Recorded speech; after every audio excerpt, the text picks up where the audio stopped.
Well, tonight, a new study is diving into what motivates people to talk about politics online.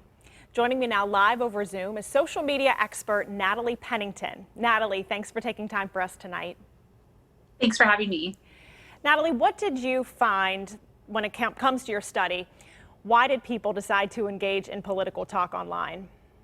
Yeah, it was really interesting. My colleague and I, Dr. Kelly Winfrey from Iowa State University, found that people are most likely to talk about politics when they want to influence someone. So what it means is when a topic is particularly salient to you, you really care about healthcare, you really care about immigration. Those are the things that are going to make you most likely to talk about politics online. Women were also slightly more likely to talk about politics compared to men, which didn't surprise us because in the last election, you saw that women's issues were a little bit more prevalent. On the flip side of things, we did find that relationships were actually a really big reason people avoided politics, which also isn't too surprising since if I care about my best friend and I have different views, I might try not to talk about politics with them on social media. As a social media expert, do you think that there are any fruitful conversations to be had about politics right now on social media? I do think there are, and it's really just trying to take that step back and make sure that you actually have a conversation and don't just type behind a keyboard because you feel like saying whatever you want to the keyboard. But it's definitely possible to have productive conversations online, and they're important too.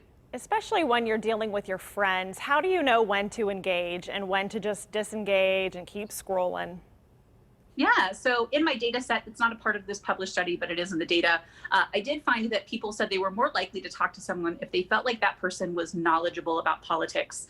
So I want to have a conversation with you because I feel like I can learn something as opposed to feeling like it might not be a productive conversation. Very important. What are the benefits of keeping in touch with the friends that you have learned now have opposing political views? Yeah, it's so important because if we delete everybody just because their views are different than ours, we can end up in what's called an echo chamber where we're just having our own views pushed back at us. And we want to be able to challenge those, right? To have a productive political conversation with someone and see their side and decide if that's maybe the better way to think about things. And that's really important for society. Are you finding that a lot of people are wanting an echo chamber?